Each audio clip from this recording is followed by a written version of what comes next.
So C.S. Lewis's argument from reason against naturalism, viewed through the lens of Reppert's presentation of it, gives us both an argument and a mystery.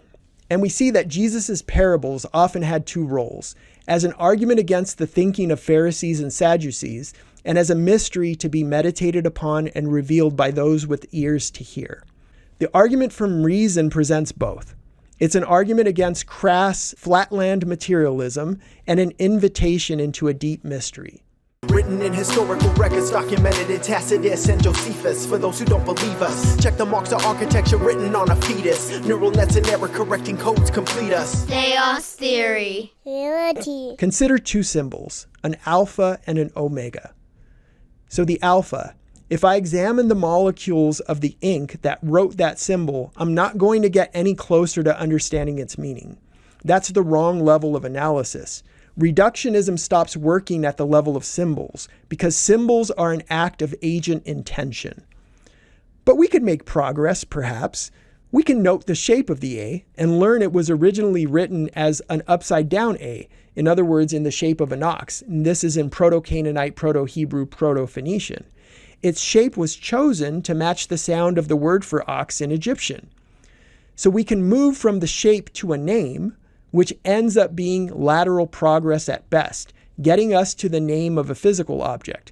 But names are still symbols. They are given through an intentional act of volition by an agent, even if they are suggested by physical features. In the end, we decide on a name. Furthermore, and most of the time that I write an A, the meaning of the A has nothing to do with oxen. Omega. This is used to denote a space of possible outcomes in measure theory, but its shape has nothing to do with the space of possible outcomes. Like most mathematical symbols, it is mapped to its referent by an act of pure will, a decision. And as anyone who's studied math will tell you, unless you know what that act of will is, then staring at the symbols themselves, even for hours, won't unlock their meaning. Thoughts are invariably about things. This is intention with an S. So Lewis says in Christian Reflections, we are compelled to admit, between the thoughts of a terrestrial astronomer and the behavior of matter several light years away, that particular relation we call truth. But this relation has no meaning at all if we try to make it exist between the matter of the star and the astronomer's brain, considered as lumps of matter. The brain may be in all sorts of relation to the star, no doubt. It is in a spatial relation and a time relation and a quantitative relation. But to talk of one bit of matter being true about another bit of matter seems to me to be nonsense. So to say that a thought, a brain state under naturalism, is about another bit of matter is to say that the brain state is a symbol. But symbols work because of agent intention. They don't explain rational thought, they presuppose it. If I show you a 101, that is 5 in binary. A high voltage followed by a low voltage followed by another high voltage is how we would represent it in a computer circuit. Is that configuration of silicon about the number 5? Well, if it is, it's only because we decided it is. Its physical nature didn't make that decision, nor did it force it. If we see a tall palm tree next to a short palm tree next to another tall palm tree, is that configuration about the number 5? Not if we didn't decide that it is. It's just a set of trees that are growing.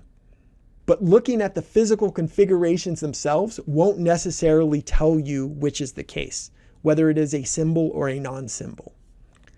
To be a symbol is to be in an abstract relation, mediated by an act of intelligent will.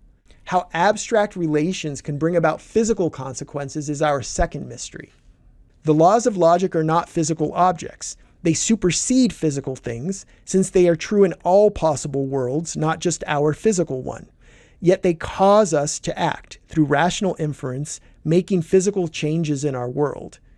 Materialism appears powerless to explain via physical mechanism alone either the existence of abstract laws of logic or how they can affect the physical world of matter. Law presupposes a legislator, one that exists beyond the world of matter, who can bring about effects spanning all time and all possible worlds, everywhere and eternal. One who can act intentionally, who can bring together symbol and object and endow lifeless forms with new meaning. with true meaning.